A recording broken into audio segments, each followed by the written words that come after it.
We all think hiding started with fear. It didn't. The first time hiding appears in Scripture is Genesis 3:8. Adam and Eve had just disobeyed God. And the very next thing they did was hide, not confess, not run, hide. Because being seen suddenly felt more dangerous than staying concealed. That instinct is not ancient history. It is still the first thing many of us reach for. And thousands of years after Genesis, a young woman in a Persian palace was living the exact same pattern. Not out of disobedience, out of survival. But survival and hiding are not the same thing. Eventually, the difference becomes the cost of being seen. Her name was Esther. Her Jewish name was Hadassah, a myrtle tree, a symbol of restoration and peace. But inside the palace of King Ahasuerus of Persia, that name disappeared. Esther 2:10 says it plainly. Esther had not revealed her people or her family, because Mordecai had told her not to. He was not wrong to give that instruction. The Persian Empire was not a safe place to be Jewish. Mordecai was protecting her. But protection that requires you to hide who you are has a cost. It starts as strategy. Over time, it becomes a way of moving through the world. You learn what version of yourself is acceptable in this room. You learn what to show and what to hold back. You get good at it. And that is where it gets dangerous.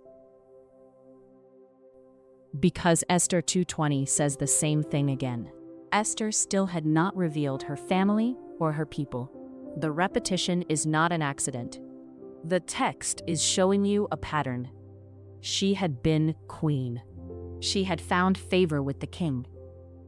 She had power. And she was still hiding. Because when hiding works, you keep doing it. Even when the original instruction was meant to protect her. Even when it is no longer just protecting you.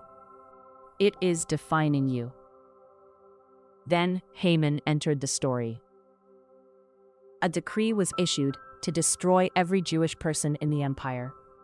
And Mordecai came to Esther with the weight of it. Esther's first response was the same instinct hiding always produces. She explained why she could not act. Going to the king unannounced was against the law. Even the queen could be put to death for it. It was not a lie. The risk was real. But look at what she was still doing. She was using real facts to stay concealed. Mordecai's response in Esther 4:13-14 did not argue with her logic. He said something more uncomfortable. Do not think that because you are in the king's house, you alone of all the Jews will escape. And who knows but that you have come to your royal position for such a time as this. He was not giving her a pep talk. He was telling her that the strategy had run out. The palace would not protect her. The hidden identity would not protect her. The risk of staying silent had become greater than the risk of being seen. I know what it is to perform a version of yourself. There was a season where I had two selves, the one that moved through certain spaces, and the one I kept quiet. It started as wisdom. Read the room. Know what is safe to say here.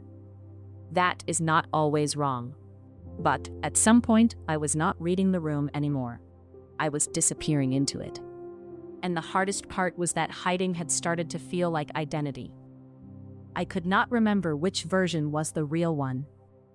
I think Esther knew that feeling. She had been Esther long enough that stepping back into Hadassah was not simple. It was not even clear.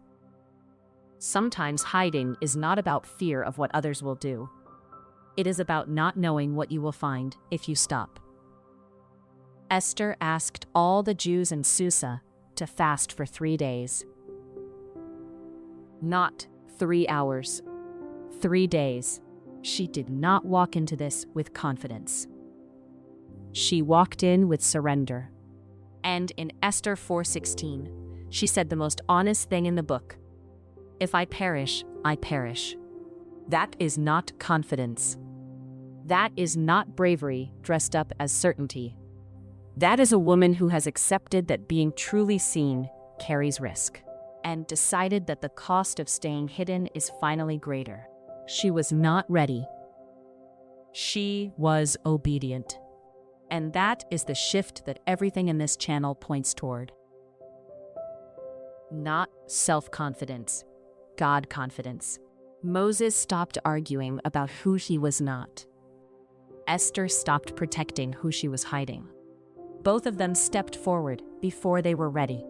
Both of them were met by a God who had already decided who they were. You are not performing for the room anymore. You are not defined by the version of yourself that felt safe. You are not stuck between who you hid and who you were made to be. The God who positioned Esther for such a time as this is the same God who sees the version of you that you have been hiding. He is waiting for you to stop hiding and step forward. And he is not waiting for you to feel ready. Esther hid who she was until she couldn't anymore. This is the unsaid no more. What part of who you are have you been hiding? Be honest. Let's talk about it.